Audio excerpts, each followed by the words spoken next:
Right now, we're in my living room. Hard to believe that the surroundings is something I look at every day. I've been here for 24 years. I've been in this neighborhood all my life. And I'm probably going to retire here in my life, to God. So this is what I do to keep me off the streets. I collect.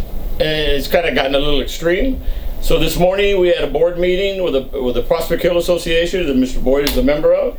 And he said, hey, you want to do an interview? I said, what coincidence, tonight I'm getting dressed up as the Joker to hit Comic-Con. And I've got, thank you, I want to talk to Albert Odessa for thanking him for giving me weekend passes. Thank you, Albert, our tax assessor. And I'm waiting for my sheriff so we can go down to Comic-Con. I'm going to go handcuffed. It's just something to do, okay? My boys are grown. And they have their own lives, so I've got to fill the middles of my business as a design firm in engineering and as a collector of autographs. I filled the middle with doing stuff like this, like going downtown and to Comic-Con, or being on the board with Prospect Hill, or talking to kids about staying in school and stay off drugs, okay? That's something I do. I did that a long time with Sammy Nieto, and I've benefited from that. I've helped kids. Helped a lot of kids. Also being with the Raphael Association for raising money for scholarships. I was the Prime Minister, Ronnie Gabriel. We raised $413,975. And I'm very proud of that. And to be Prime Minister, and in a little while we'll take a little tour and show you my uniform. To be Prime Minister is kind of like the highest award you can get, other than being the Raphael itself. I would not want to be Raphael. I was happy being Prime Minister. And the year after, I raised enough money to be the Mud King or the ambassador to the city of San Antonio for the River Walk. I did that for one whole year. And some of us that are kings and queens, we do little rings like this. You know, everybody does their own ring. So this is mine for Mud King. And have a little fun doing it. I'm here on the west side, have been for 24 years at this location. And in fact, I saved a property, 2 properties over, was able to save it because it was going to get demoed. Since I have a design firm, I petitioned the city and somebody bought it, and we were able to take it off of demolition. And now it's going to be restored into 4 units, 2 on the bottom, 2 on the top. If I hadn't come along or hadn't been here, I would have never noticed it. It would have gotten torn down. Too many things are getting torn down in San Antonio or on the west side. And the things that are going up is not appreciated on the west side, and we want to try and keep our real estate or the old houses that have been here. This house was built 1910, and I'm happy to be here. I love it here. I'm going to thank my dad for helping me to get this. It didn't look like this when we got it, and over the years I slowly have been trying to remodel it whenever I have the extra funds. And it's to me it's a beautiful place. I raised my kids here. And we've done all kinds of things in the neighborhood here. And I'm happy to say that what I've done, I think to me, I'm proud of. My kids think it's an amazing thing. And tonight, you know, I'm going to Comic-Con to have some fun and meet some more movie stars and get some more autographs. In between trying to do the right thing on the west side, like zonings and stuff with the Prospect Hill Association, I try and at least have a little bit of time for myself to go to Comic-Con. So it's fun. It's fun. I like it. It's what makes me, it gives me the fuel to get to the next day. There's my Prime Minister uniform that I wore during Raphael. I wore that for 1 whole year. Proud to wear it. Wore it for a year. And then the Final 4, in which Taylor Swift and Kid Rock was here. And I want to thank Bill Drain for helping us to do that. And then there's my James Bond wall. And then I just acquired this, which is a Paul McCartney left-handed Hoofer bass that he autographed. So this is what I do in between working and in between trying to do what I need to do. I collect autographs. There's the Beatles, there's the Monkees. Very interesting to be able to take an autograph and then map it with other stuff and then create a frame like this. I create everything you see, sit down and map it out, and then go to Hobby Lobby and buy the material I need and then create everything I needed to do. So this is fun to do. Of course, been here 24 years. When I moved here 24 years ago, there was nothing. Nothing was here. I gave everything to my ex-wife, and all I had was a dining room table. So now I've been able to buy what I need to do, take care of my kids, and have a little fun on my own. Then in here is my autograph room. Turn on the light. Here's my autograph room. So some of these frames, since I got them, have been here. Like this whole wall right here never changed. This has not changed since the day I put it up. Okay, so it's been there maybe 22 years, never changed. Okay, this whole, during pandemic, this whole wall all came down for what it was, and then all put up with new autographs. So that's what I do, as far as sometimes there's just things that don't look right, so I go back and keep myself busy. This whole wall got redone. I met Dan Aykroyd when he was here to sign. He owns Skull Vodka. So he signed a few things for me. Wonderful man, very, very friendly, very approachable individual.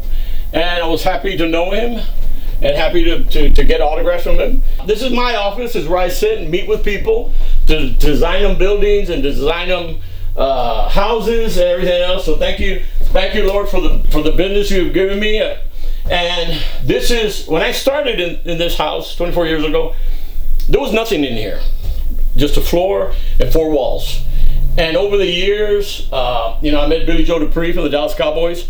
And when a friend of mine passed away, Charlie Guajardo, they nominated me to be Cowboy Legends. So I took over for Charlie Guajardo for Cowboy Legends.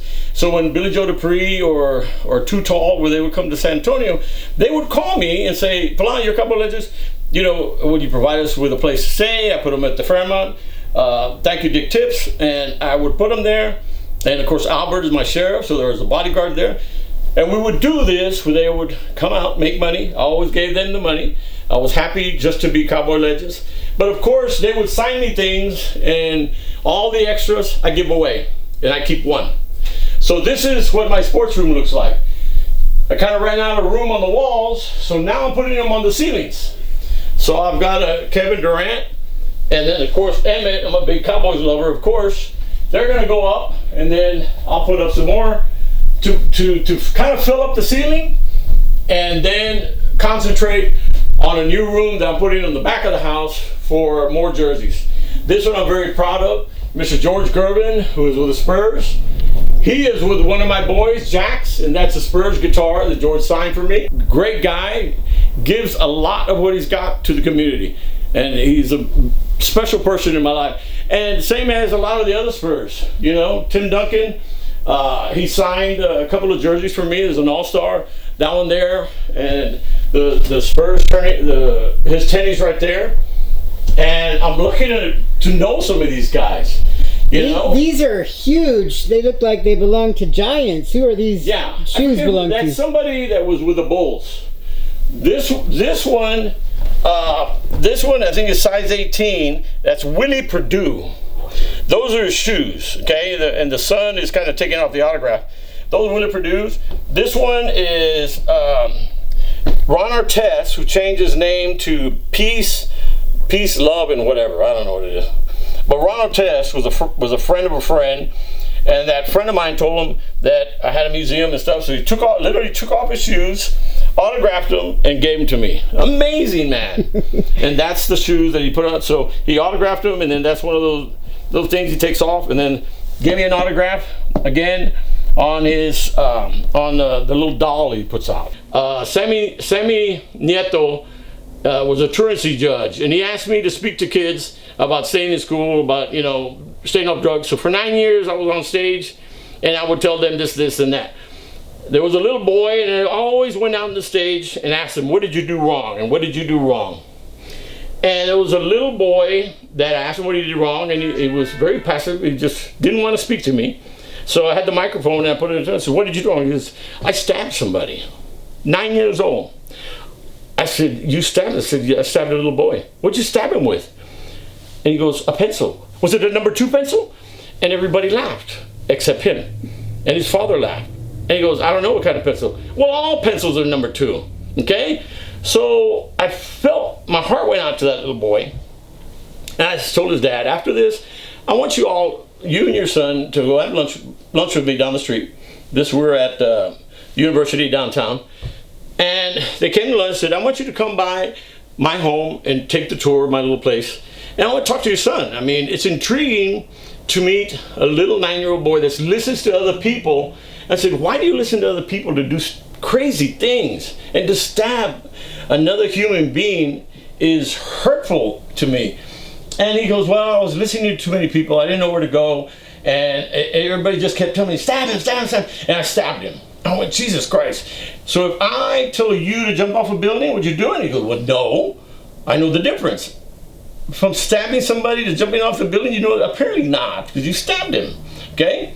So he came here, and we're talking. I said, you know what? I bet you when Tim Duncan was in junior high school, and they would tell him, stab him, stab him, stab him, stab him, I bet you he was smart enough not to stab anybody. Right? He goes, well, that's Tim Duncan. So I took an autograph off my wall, and I gave it to him. And his dad tells me, what are you doing? I said, I'm giving him this autograph from Tim Duncan.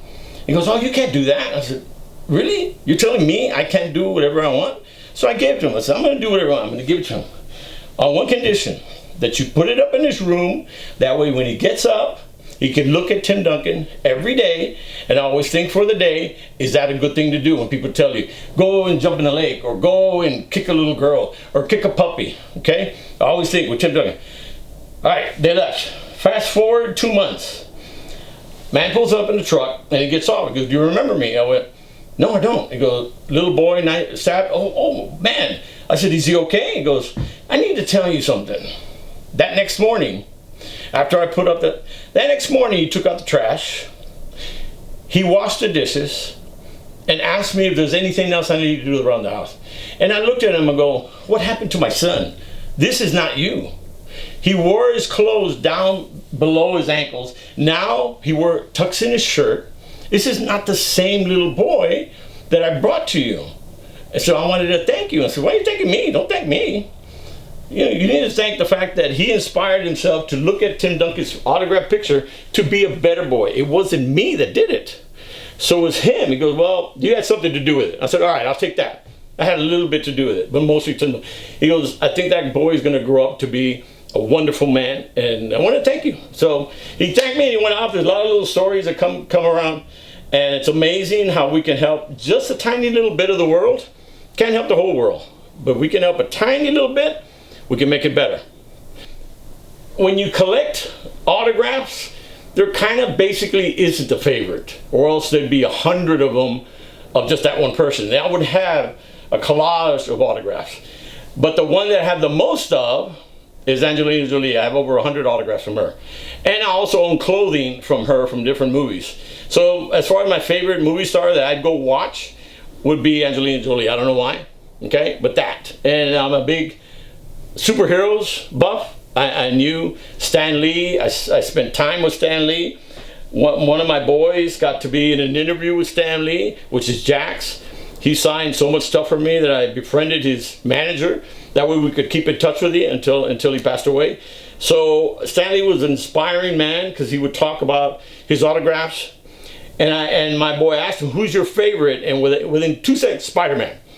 Spider-Man was his favorite because when he started designing superheroes back in the 60s, they asked him, come up with some more of them. And one of them that he sat at his desk, and he tells a lot of people this story, sat at his desk at Marlin, was looking around to try and come up with a superhero, and he looked out a window and there was a spider web in the window with a spider up there.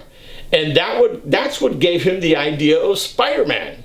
So it's his only favorite, other than all the other ones like Iron Man and Thor and the Hulk and everything else he did. That was his particular favorite. Because coming up with an idea off the paper is one thing, but to actually see a spider to intrigue you to create Spider-Man, he said that was the most exciting thing to do, was create Spider-Man. He was a wonderful, wonderful man, and he's now sadly missed, but a lot of the things I do with my kids when they were young was superheroes.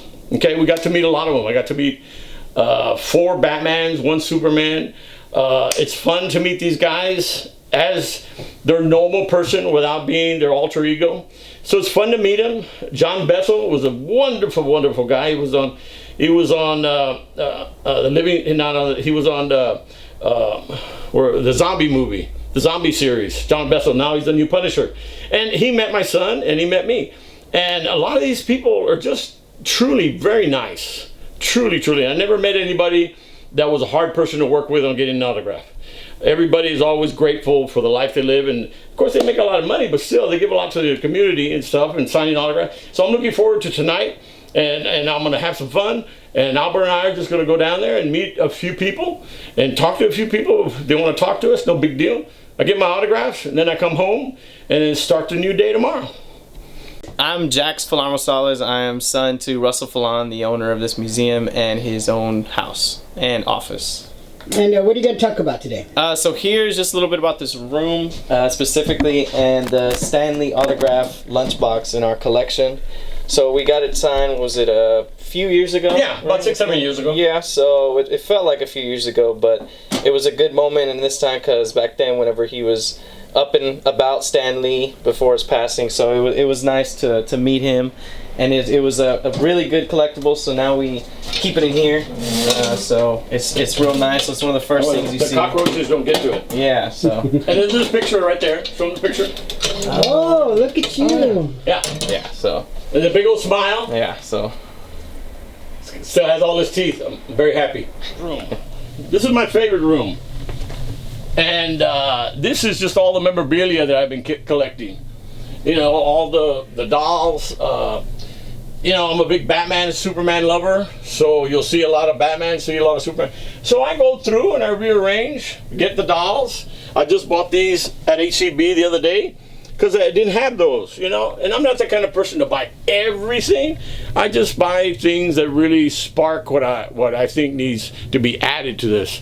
So I met Charlie Cox, he's the Daredevil, and I met John Bessel, and they autographed my guitar here. Okay, and then that's a frame that one of my boys found on the side of the road, brought it to me, and then I put the mats in there, and I put the dolls in there, and I put it up on the wall. And it's turned out perfect. To me, it's perfect. So it's a lot of fun to collect autographs. I think I probably have a couple of thousand autographs in my collection. And I told my boys, you know, just because I collect, you don't have to collect. None of them do. They all got autographs in their house. And one of my boys is a realtor now, Troy, and he always tells me, Dad, everybody that comes over to my house, first thing they say is, where did you get these autographed jerseys? I go, my dad gives them to me. He goes, our dad wouldn't give us autographed jerseys. They would keep them.